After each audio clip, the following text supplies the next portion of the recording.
This episode of REPOD is brought to you by SEO Orb, Buzzshot, Recon, and Patreon supporters like you. Welcome to the Reality Escape Pod, your lifeline when you need a getaway from the real world. I'm David Spira, alongside my co-host, PG Law. Together, we're exploring immersive gaming from all angles, and we'll be joined by guests who really know their stuff. Today's guest is Sarah Zhang, co-founder of the Bay Area Omescape franchises, with locations in San Jose, Richmond, and Sunnyvale. Sarah and her team are also the creators of Pursuit of the Assassin Artist, one of the finest and most celebrated online escape games of the pandemic era. Welcome, Sarah. Thank you, David.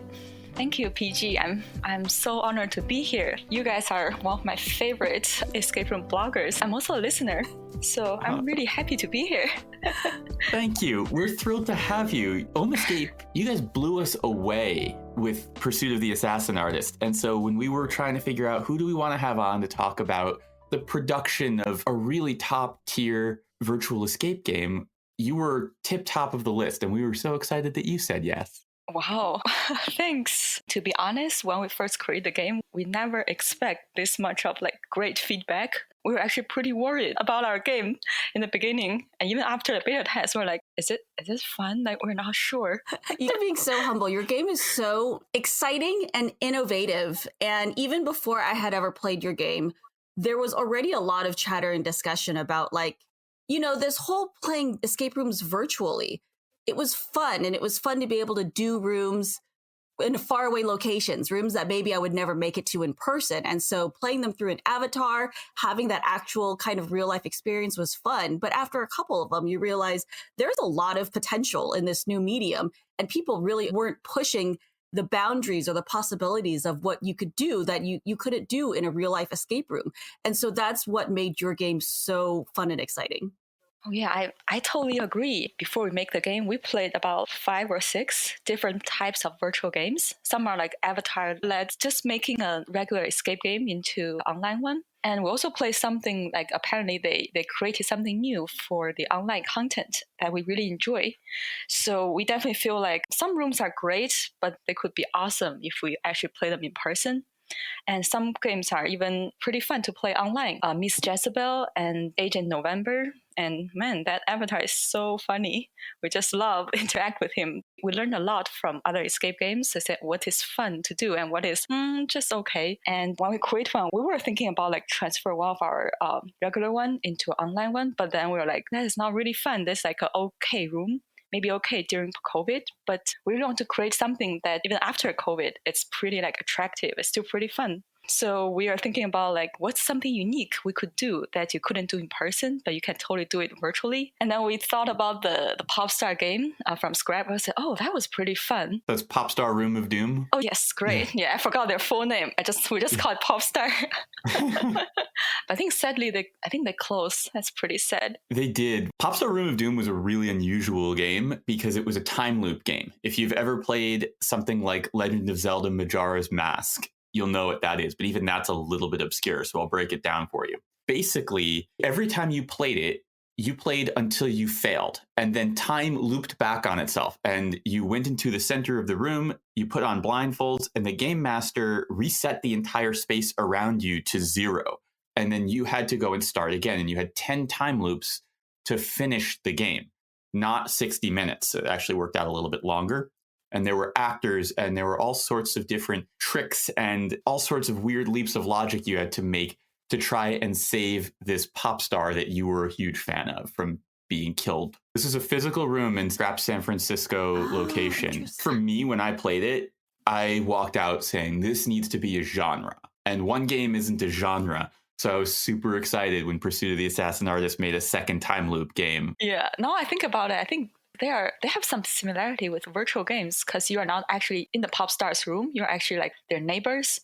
So you're looking at the pop star through I remember it's 2 big glasses.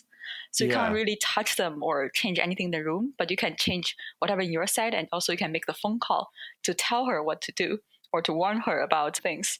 So it's like a virtual game, to be honest.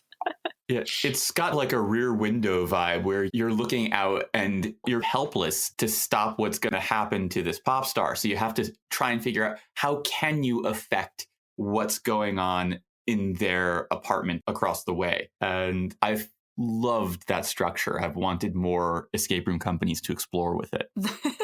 Just before this interview, I was just thinking to myself, how would you ever run something like Pursuit of the Assassin Artist in real life? What would that entail? So I guess that makes sense that you blindfold them while they reset it. Is that what they would do?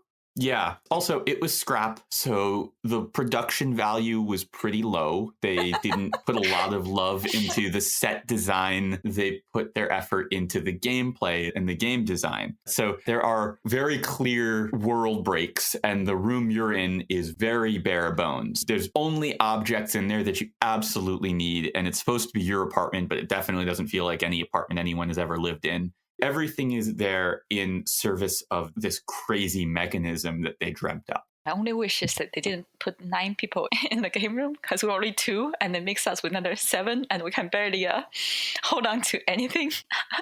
Yeah. We have to fight for the phone. Yeah. We didn't have that many people, but I can imagine playing that with 9 people would have been a struggle. Back to your game. Let's paint a picture for people who haven't played it. And if you haven't played Pursuit of the Assassin Artist, you probably should just pause this podcast, go book it, play the game, and then come back. Because we're not going to spoil it, but I think you'll appreciate this a lot more if you've played it. And you should. This is, I believe, the #1 rated TERPECA online game this past year. It received a Golden Lock from Omescape Artist. If you're only going to play one virtual escape game, I think it should be Pursuit of the Assassin Artist. And I'm not just saying that because Sarah's here. My heart just melted. Oh, God. This is all part of the Reality Escape Pod's goal to make all of our guests blush. But honestly, it's because we appreciate that you guys took a chance on something crazy. I don't know if you created the whole thing from scratch. It wasn't an adaptation of a real room. And the fact that you did something so different and put so much attention and detail into the sets, into the actor training, you thought out how everything worked. And we really appreciate that. So that's what we're here to showcase. Well, thanks. When we created, we want something that could last longer than a year. So we built it from scratch, but I'm glad you didn't see the actual place because although compared to our regular game, it's actually still pretty basic. And I think we built it within 2 weeks. And everything is actually like manually controlled. So we're so glad there's no like electronic or central control, which always cause some trouble. And if we're talking about actor training, actually, I think because none of us are like acting major or familiar with theater stuff. So actually we got a lot of help from our actor staff. We definitely hired a lot of actors from this game because during COVID, all the theaters and amusement park are closed. So a lot of them are looking for another job. So we actually got a lot of actors. And I have to say, they just bring the game to a whole different level. They add all the like puns, jokes, and some camera moves, try to scare people. And all these details, I think the game just getting better and better because of all the details they added. It's almost there's something new every week. Yeah. The avatars make a huge difference. I've played so many of these online games where the game itself in real life is probably an average, mediocre room, but the avatar is what made it really fun. Having somebody that was playful, that was there to really host you and give you a good time, it makes all the difference for games like this. Yeah, definitely. And somehow after the game, you feel like there's a connection there. It's, oh, this is our teammates. Oh, we had such fun. Like, oh, you guys are great. And you can totally tell the host actually put effort in the game because you are like with them like for 60 or 90 minutes. So you can totally tell if they're trying their best to make sure you have a good time. That's true. And the other thing about it is that if you're a really good escape room team, your game master becomes less and less relevant. Their job becomes more and more boring as the team just solves everything really quickly and doesn't need any help in a physical room. But in a virtual room, the more engaging and the more playful and the better a team is functioning with the avatar, it must make the job a lot more interesting because at least as a player, it certainly makes the role of playing with that player much more fun. Now we're worried like our staff won't really be happy going back to hosting regular games because they had so much fun. Like they're always talking about, oh, what did the last group do? They're like, they have some really creative idea and oh man, they're awesome. That makes a lot of sense. I'll tell you, I went through a personal, and this didn't actually plan to talk about this. I went through a personal shift through playing Avatar games where initially I was just playing to play the games. At some point, I switched my goal from solving puzzles and playing the game as a player to entertaining my avatar, my game master. I decided to try and engage and entertain them. And I found that doing that, I was having a lot more fun and my teammates were having a lot more fun. And the avatar was doing more crazy and more interesting things because I was playing with them. And so I went through this like personal renaissance of the virtual escape game in the middle of quarantine where I'd started to get tired of them. And this completely changed the way they feel to me. And now I'm back to really enjoying them. Wow, you just created a new way to play an escape room.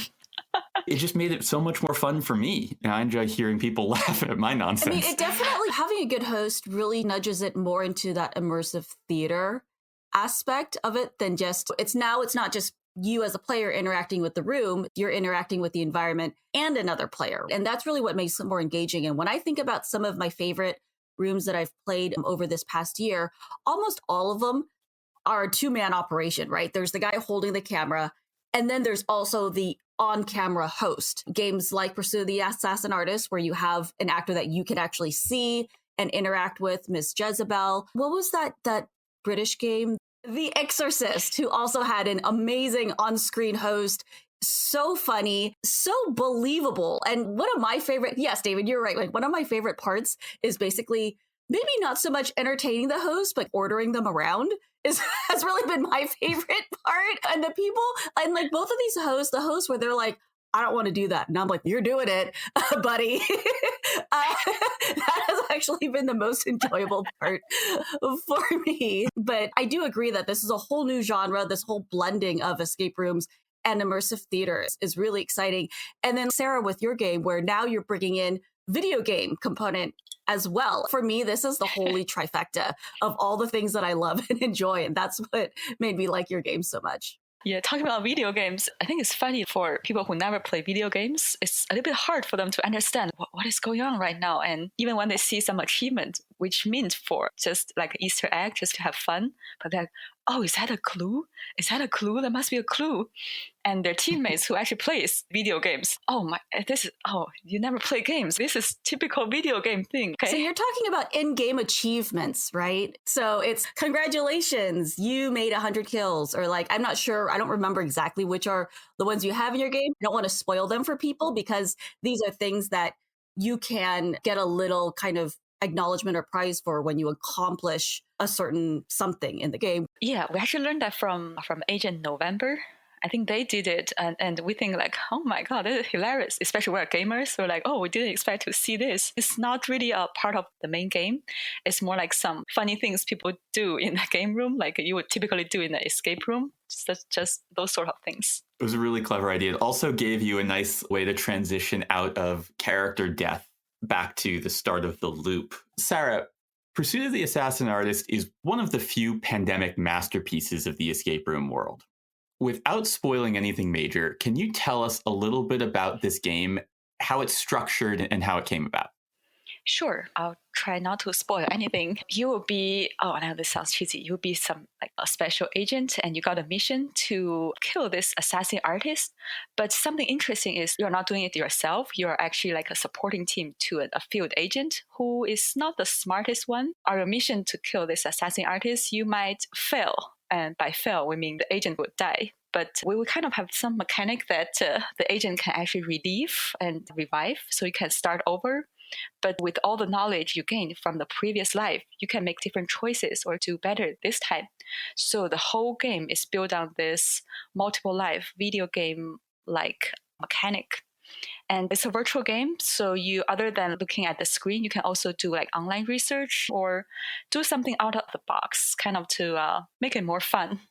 Okay, did I spoil anything? Yeah, I think you nailed it.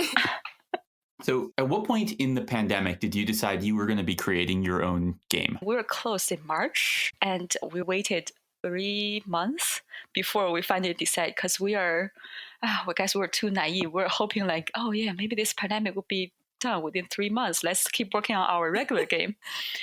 We were all too naive. Optimistic. Let's call it that. Yeah, because we keep talking about like our family and friends in China. And then we're like, okay, let's see, based on their experience, probably after 3 or 4 months, we'll be able to reopen. And then in July, and we were like, this is not getting better. We better do something to pay our rent and make sure we can still survive. That's when we actually started. I think other people just move so fast. They already have like tons of great games up there. We read a lot of reviews, of course, and then we picked the ones looks great. And then I think we played, I believe it's 5 or 6 games. And the first thing we decided would be something unique, which you have mentioned is a time looping. And the second one is a set would be something unique. And then we are thinking about, we haven't done like an artist set. And seems like a art studio would be a fun thing to do. And also we have tons of art stories. Maybe we can embed it in the room. So that's where we started to build the room. And then we just add like different cool interaction or fun interaction we can think about. We just throw it in there. And when we first started building it, we actually aimed to have a 60 minutes game. But after several testing, we're like, okay, this is not going to be a 60 game at all. So that's why we extended to 90 minutes because we were a little worried, like, can people actually focus on the screen for 90 minutes or 2 hours? Because sometimes we couldn't, like sometimes during a 60 minutes game, we were like wandering around and doing our own stuff because you can never stop people from like texting or checking like social media during a virtual game. So you have to grab their attention every like 10 minutes. You got to have something that draw their attention to. They're like, oh, what's that? Let me take a look at this. I think we lost the feeling of, okay, is the game really good? Okay, or just so-so. I mean, we couldn't tell from the beginning. And it's only like you guys' feedback give us a lot of confidence. Okay, now we can pretty happy to say like, oh, you got to try our game. It is fun. And some people said it's even better than in-person game. So that's basically our creating process. I'm so glad that you went and created something unique. I had written, I think it was in April of last year, I had written a piece where I pretty much had said that I thought that the future of this medium, this virtual escape game, wasn't in slapping a camera onto a game master and having them walk around and be your hands. It was in creating something that was designed to be played over the internet instead of trying to retrofit.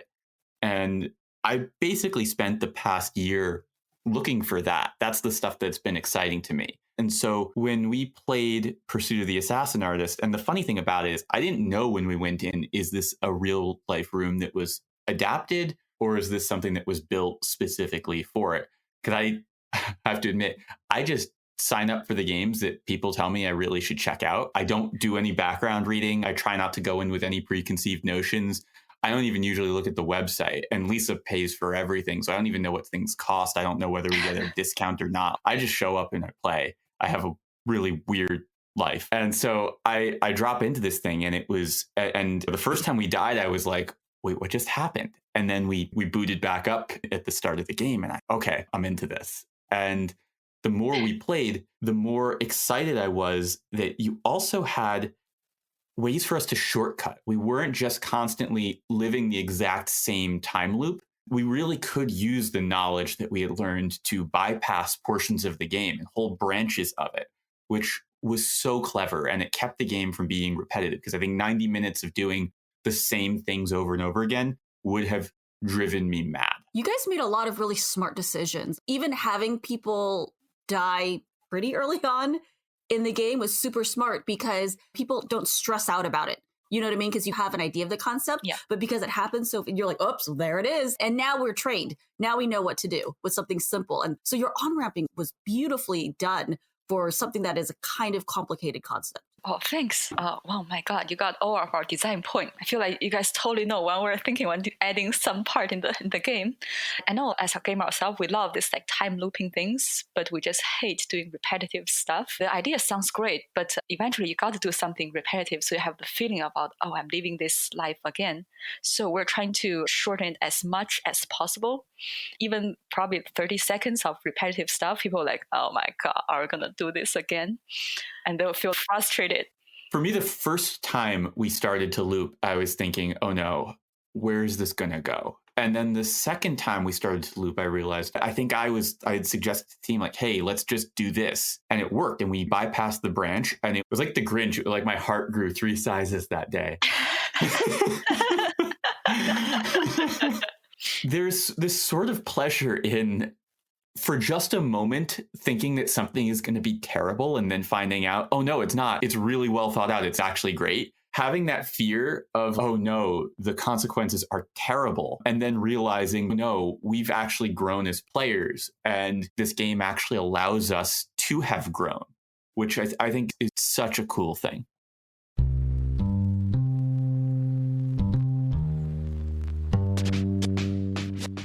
This episode is brought to you by SEO Orb, a digital marketing company focused on the escape room industry. When we first met Piyush, I asked him a question about metrics. I asked him how he judges success, because I know a lot of SEO companies that will just tell you, oh, well, we'll make numbers go up. But anyone can make numbers go up. You can pay people to click on a website. His answer to me was, the metric for success is when my customer says, give me more of what you're doing. This is having a positive effect on my business. And that, honestly, that's the answer. All of the metrics in the world are not going to go and change the fact that you need the numbers on your website to translate into sales. That's how you know it's working. So that's what sold me on Piyush, and it's why I think you should give him a call and have a chat with him, see if he's right for your business. You can learn more at seoorb.com. Details in the show notes. I know Omescape is a franchise. Was this developed in-house, or was the franchise involved? 100% in-house. We were pretty proud. Oh, finally we proved ourselves. We actually played the game. We made like a Chinese version for the Omescape China team. And I think they definitely had fun. And later they're like, oh, actually we're in a meeting room. There are about like 20 people watching you perform. And I was like, what? Oh my God. I didn't realize Omescape is a Chinese franchise. Yes. I think it's like back to 2014. We were thinking about starting an escape room, but we have no idea where to start. None of us have any electronic or any related experience. So we actually went back to China. We played several and said, oh, maybe you can learn something from them, and that'll be a good start. So that's how we started. That leads us to the next question, which is, you were one of the earliest escape room owners in the United States. And I'm curious what your escape room origin story is. How did you find this medium of entertainment? We go back to China like every year. And I think it's 2013. And I went back and I played my first escape room with several of my friends. I still remember that room is really bare minimum, has nothing in it, a very basic room. And we were totally lost in, we actually started trying to open their windows and try to tear up their wallpaper. Oh, the good old days. Yeah. But after that, I was like, oh my God, I've never experienced something like this. This is brand new to me and it's really fun. But it's funny, I checked the Wikipedia and Wikipedia said, oh, escape room first started in Japan and then to Silicon Valley. I was like, oh, cool, it's in Silicon Valley. I'm going to play some when I get back. But I finally come back. I was like, oh, there's nothing here. It's I remember it's only Scrap in San Francisco, and there's nothing fun as this. I was like, oh, what a loss. Like, people have to know this is so much fun. So that is how we started. Did you play these escape room video games before this? I did, but actually, to be honest, I'm not a huge fan of escape room video games. Usually I could play them for like an hour and then like puzzle get too hard and then I give up on them. Our whole team, none of us are really like puzzle people. So it'd be funny when we play other escape rooms, we usually can't escape. We're just regular players. But I think it definitely helps. We try to add more elements that's not hardcore puzzles, something regular customers can enjoy. I have a fun fact for you. We've mentioned on the show that Room Escape Artist was created on our friend's couch in San Francisco the day after we played Scrap's Escape from the Time Travel Lab. Oh. We took our friends, we got our friends hooked, and we were sitting on their couch looking for another game to play. And that next game was the Omega Room at your Richmond location. So the first official Room Escape Artist review written for the site was actually your game way back in August of 2014. Yay! I think that's how I found your blog. Because when I first opened, we're pretty nervous, like, oh, how's people think about our game? And then I think we read your review, and we're like, ooh, whoa, someone has a review about us. We had a lot of fun playing your game. Sarah, I'm thrilled to hear that you still go back to China every year and play the games there, because David has mentioned before about the escape room culture in China and how it's a little bit different or unique than, say, escape room culture here in the US. And so I'm really curious about your perspective on that. Is there a big difference about the escape room cultures in China versus here that you've noticed? Oh, yeah, definitely. I think we're similar to like 3 years ago, what was in China like 3 years ago.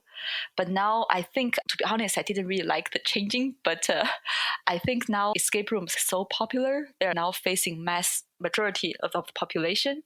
I would say most of the game has almost zero puzzle solving element. It's more about the setting is getting like crazier and crazier.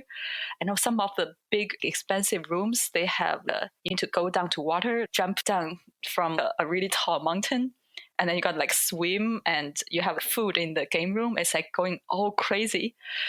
So I would say currently in China, most of the games are like horror or at least light horror related. And also it's way more acting or just having simple fun than puzzle solving. Because I think just before COVID, we went back and we played about like 20 different games. And oh my God, we're so good at the puzzles there. Like puzzles are so easy. It sounds almost like they've become less of an escape room, more of an immersive experience. Yeah, I would say that's more like it, more about the experience. And I think nobody really care about winning or losing or the time frame because they assume it's like a movie, you watch the whole thing. You won't worry about, do I have enough time for this and for that? I mean, there are still some puzzle solving, as we said, like some mechanic rooms, but most of them are pretty small. The owners, it's probably the same investment. You could either choose the setting or have some really complicated mechanic things. But choose a setting is easier for player to see. And also, if players are not good at puzzles, there's no problem with them talking with the actors and got scared. But they do have some creative ideas and have some huge investments. I think one of them actually rented out like a whole hotel. You can play it for 8 hours. It's like a combination of murder mystery, puzzle solving, and you can have 2 meals. So is it like, so it's a hotel that you stay in, and then this hotel has 20 different rooms, escape experiences inside it? It's for a small building, but you probably have 20 players. Each of you will have a role, and you're actually playing one game in this whole place with other people, probably another 10 different actors. So you're like you are traveling back in history and you have different roles. Some of you might be a spy, some of you might be like you're a doctor, you're a teacher, you're a military person, and you have you played Sleep No More? I haven't, but David has. Yes. Yeah. So it's like that. You are like in the whole building and there are different scenes happening in this building, but just adding more interactive things to it. Like you can talk to the actor and you can actually change how things happen, and you can go to find some secret rooms, find some like hidden objects here and there. Never played it. It's all from my friends. Sounds like so much fun. We're going to have a session at Recon this year, August 22nd and 23rd, that is going to be dedicated to the Chinese escape room market. We're going to have stats and stories and photos and video. There's some really interesting stuff here. So you can learn about that at realityescapecon.com. Yeah, wow. We're really excited to present that session. Oh, you're truly a global summit. We're trying real hard. We're trying so hard. Ever since I discovered this idea of different flavors of escape rooms, like different regional flavors, different countries, but even here in the US, I find it so interesting to see what all the different flavors are. Now I have to taste all of them. I had one more question for you about Pursuit of the Assassin Artist. What proportion of the games at your Omescape locations have been developed in-house versus coming from the Omescape franchise? It's actually different game by game. So for some game, like the Chaos in the Galleria, I think we kept probably 3 puzzles from the original game, and then we totally changed everything else. And I would say for newer games, we probably change average of 60-70% of the game. So if anyone play the game in China and play here, they are almost completely different games. We learn more during all these years. And sometimes we just get, this would be a good idea or a structure from the China's team. And then we basically develop our own, and almost all the props are made in-house. So we just rented like a huge storage and workshop just before COVID, which is not a smart business decision. Does the success of Pursuit of the Assassin Artist mean that we're going to see more physical or digital games developed entirely by your team? I would say yes. I think the Kingdom of Catastrophe, one of our cat-themed one in Sunnyvale, it is 100% in-house. And also we are developing a weird, how would you describe it? Like a vintage robot game. It's not like a sci-fi side, but more like a funny, silly robot side. So we're trying to do something new there, and no spoiler, and we'll see how it goes. Do you guys plan on continuing Pursuit of the Assassin Artist even past quarantine? Is that going to be a staple of your company now? Yes, as long as there are still bookings, we'll definitely try to keep it. And I think surprisingly, we actually got a lot of emails from players asking, are you going to make the second virtual game? Like, we're totally into it. So looking forward, can't wait for it. And we were like, oh my God, so much pressure. We actually did thinking about making a second virtual game. So I think it's right after we played. There's a game in Florida that you can actually control what happened in the rooms on your computer. You can control the light changing. Something unique about that game is you have different people have different screen, and you can each control part of the game room. And we thought, oh, the idea is like super cool. I think all they're missing is some like reaction from the game because there's no actor. And then for a while, we're thinking like, wait, is it a real game? Are we controlling? Is this just a video? Like, is this even real? There's a couple games that have had that mechanic where each player controls something on screen differently. Mm-hmm. And I think it's such a great part of digital escape rooms. The Vanishing Act had that where each player has to control a different aspect of a puzzle, which I think is so great for a digital escape room because it forces everyone to bottleneck and participate in one puzzle, right? It's not one person solving the puzzle. You can't solve it unless everybody does their part. And this way, everybody gets to experience the puzzle together. And I think it's such a fun mechanic. Yeah, definitely. I think it's definitely fun. You feel like at least you contribute to the team, like you did something. Yeah. So after playing that game, we're actually thinking about our second game could be you can control something in the room, but you are more like you're actually ghost. So the actor in the room will actually be scared by whatever you did. And then you can use this maybe like change of lights or change of something to manipulate how the actor works. Oh, I love this. Yeah, the idea sounds great. We're like planning it for a whole month. But it seems like we don't have enough content, or I don't know, I've just stopped. The idea is there. Someone please make a room like that. I love that idea so much. I would say sit on the idea until you can do it right. And okay. Maybe if someone else comes up with it. But there's something there for sure. Project Avatar has these amazing video overlays where you'll walk into a room and they have created a video that is something weird, something happening in the room with a special effect. And it is filmed in exactly that room from the same position that you're seeing. And it's so seamless, this transition that you're seeing this whole video. And then all of a sudden it stops and you're back with the live avatar. And I wish more people did stuff like that. Like there could be a really cool special effect that they could play as a video. Yeah, for escape room owner, if they want to build a virtual game, we have a lot to learn from like theater people and also broadcasting, like how to do this camera, how to make the light.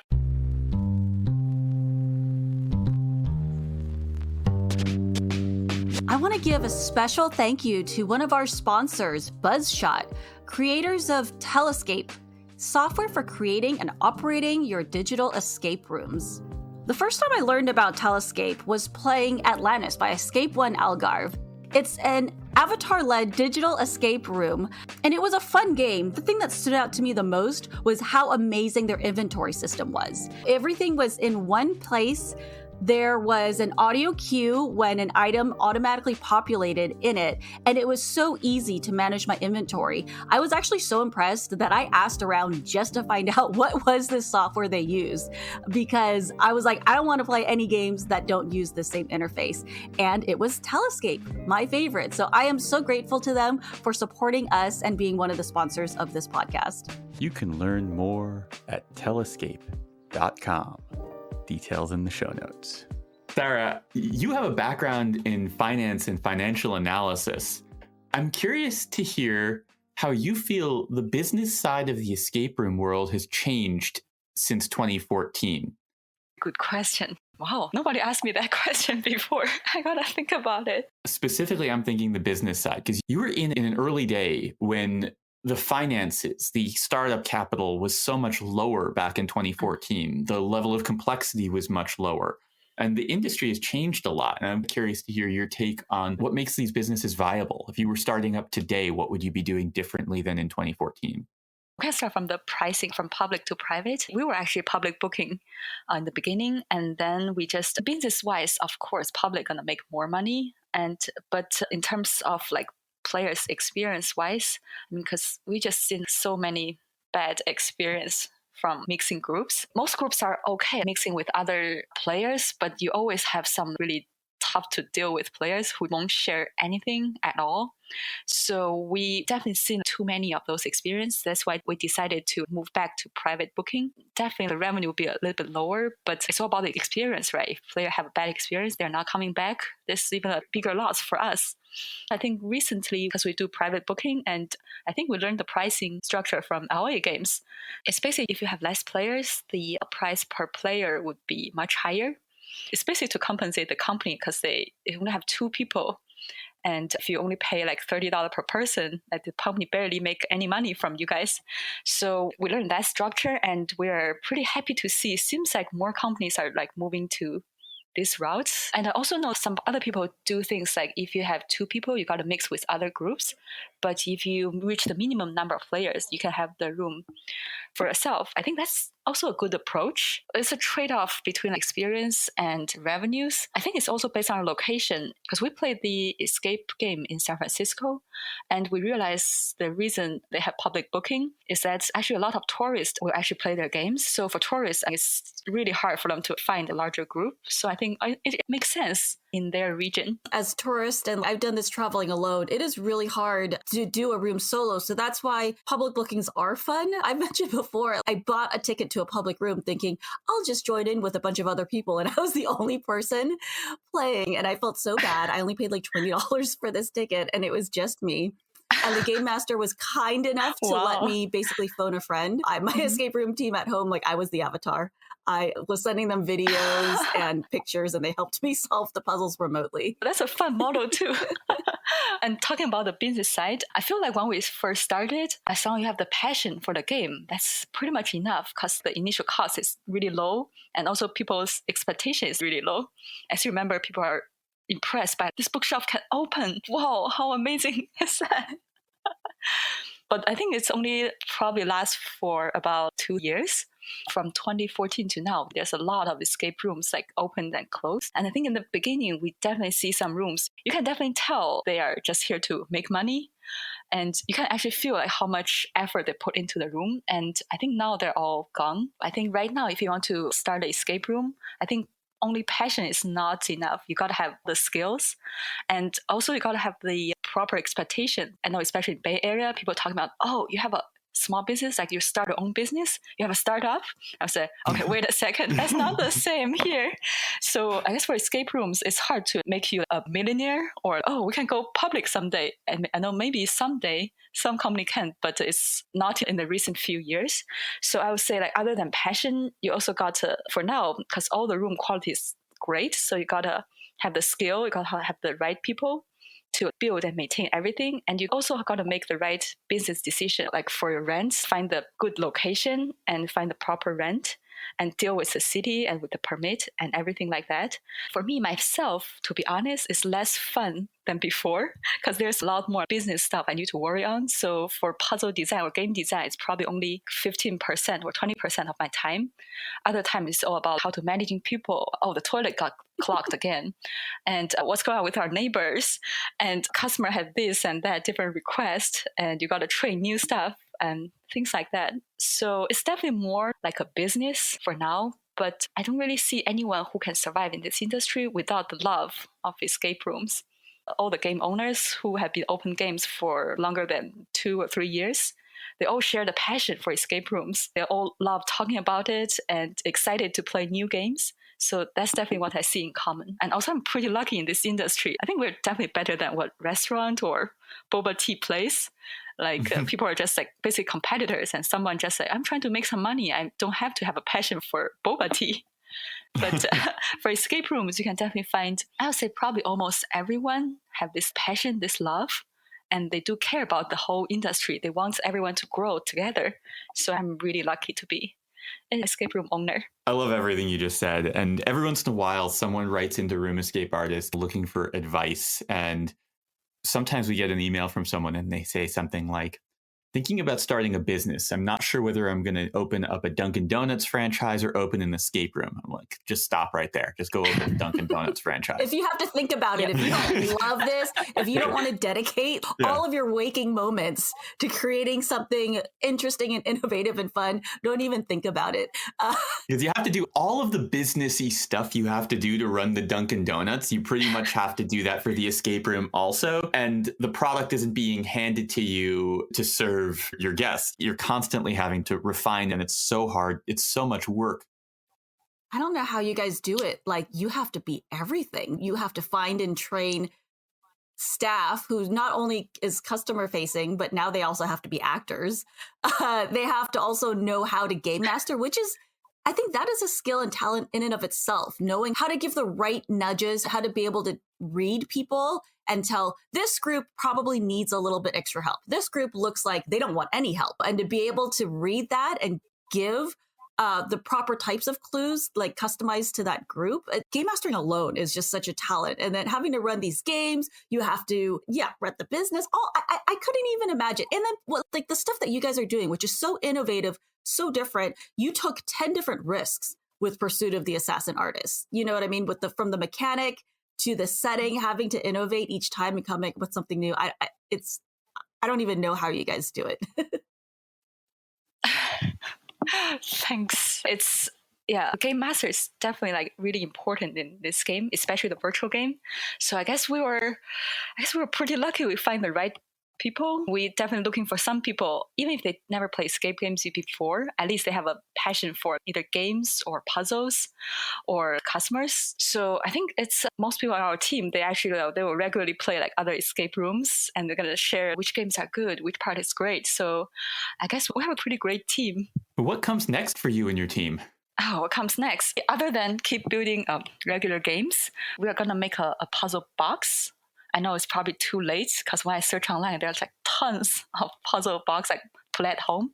Well, the first one actually is still from our Chinese team. I mean, they already made several like puzzle boxes, like puzzle books. So we're going to translate their books here. And I think it'll be probably ready within 2 months.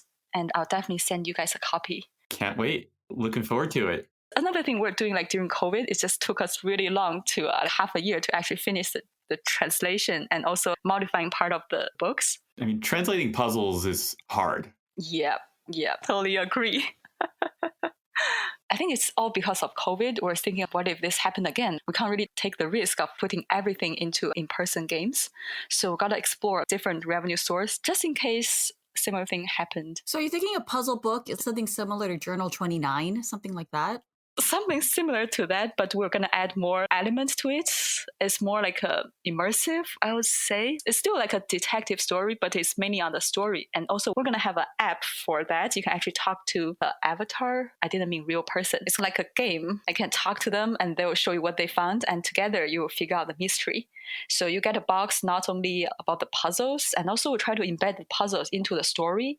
So it's not purely about the puzzle. It's like part of the story there. And we'll see how it goes. I love that. I love having something that I can play solo. Sometimes you can't always find a team or have time to. And I'm not much of a movie or TV watcher, but I would sit at home and do a puzzle book in the evening. So I can't wait for that to come out. Great. And you're a target customer.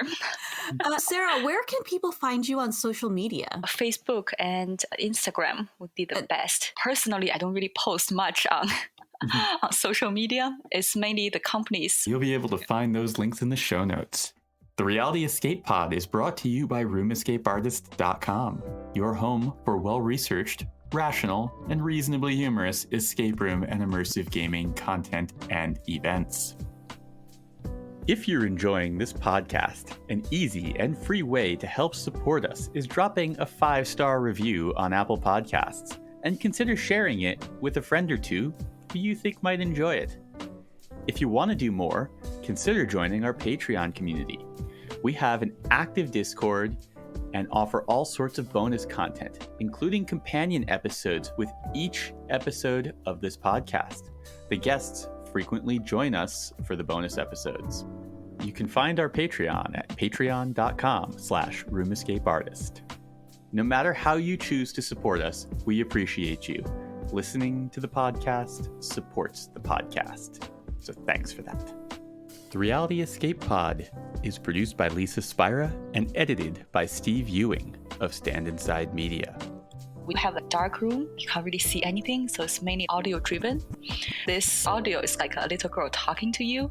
And it's funny that I think one of our players is like so into the game, and he started to talk back to the pre-recorded audio, and somehow it perfectly fit. Somehow all the pause is perfectly there, and they're like talking back and forth, and we're all laughing. I was like, oh my god, he's like such a genius. How he did how he talked with a pre-recorded audio, and we're just so amazed by that.